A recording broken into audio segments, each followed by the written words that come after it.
দেখো বৌমারা, আমার আলু পটলের দম রেডি। শোনো বৌমারা, আমি রান্নাঘরে চলে এসেছি। দেখো তোমাদের জন্য আজকে আলু পটলের দম রান্না করে দেখাবো। এ দেখো, আমি সামান্য লবণ দিয়ে আলু পটল ভেজে রেখেছি। কড়াইতে তেল দিচ্ছি।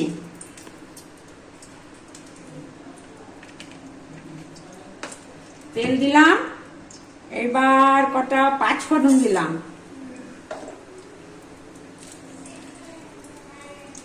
শুকনো লঙ্কা, তেজপাতা, ফোড়ন দিলাম। ফোড়নটা হয়ে গেলে মশলাটা দিব।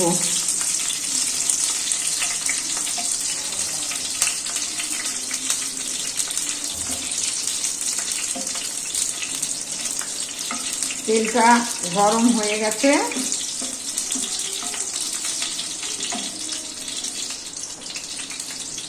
এবার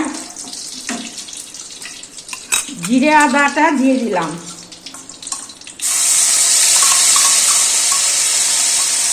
জিরে আদা বাটা দিলাম।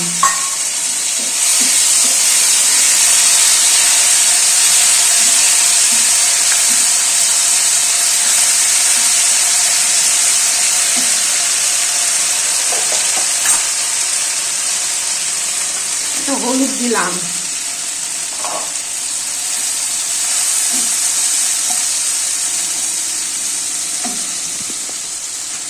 এবার লঙ্কার গুঁড়ো, কাশ্মীরি লঙ্কার গুঁড়ো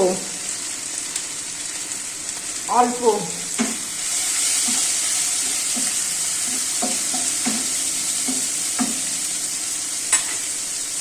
এবার টমেটো গুলো পিস পিস করে কেটে রেখেছি, টমেটো গুলো দিয়ে দিলাম।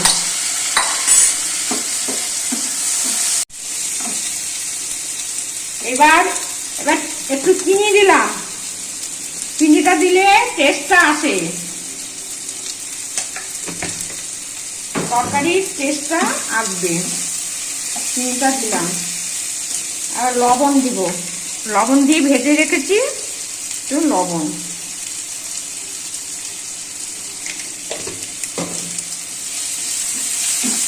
লবণ দিয়ে নাড়াচাড়া করি।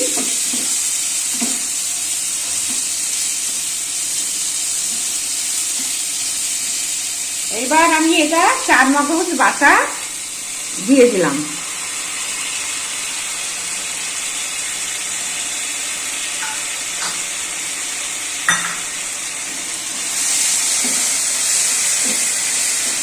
কিছুক্ষণ একটু কষাবো।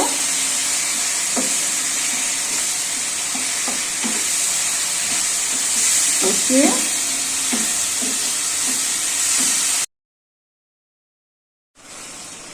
এ দেখো, মশলাটা আমার কষানো হয়ে গেছে। এবার আলু পটলগুলো দিয়ে দিচ্ছি।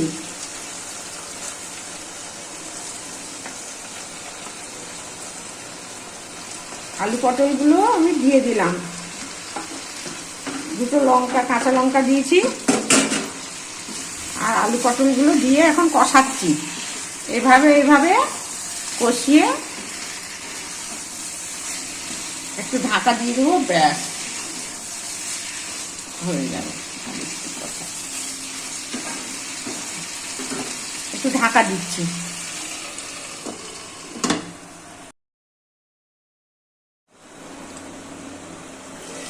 আর মাঝখানে একটু জল দিয়ে ঢেকেছিলাম, নেড়ে দিয়েছিলাম। হ্যাঁ, নেড়ে ঢেকে দিয়েছিলাম। দেখো কষানোটা হয়ে গেছে, আমি আর একটু জল দেবো।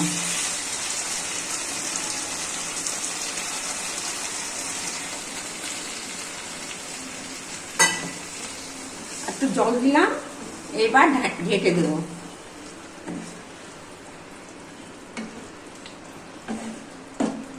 গরম মশলা দিয়ে দিচ্ছি, গরম মশলা দিচ্ছি।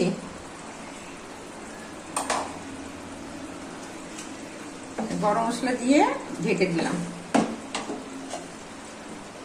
ঢাকা থাকলো। চলো দেখি রান্নাটা কেমন হলো। দেখো আলু সেদ্ধ হয়ে গেছে। হ্যাঁ, আলু সেদ্ধ হয়ে গেছে একদম ঠিকঠাক। একদম ঠিকঠাক রান্না হয়ে গেছে, এবার নামাবো। দেখো বৌমারা, আমার আলু পটলের দম রেডি।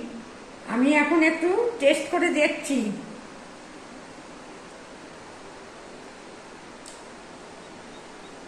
দারুণ হয়েছে।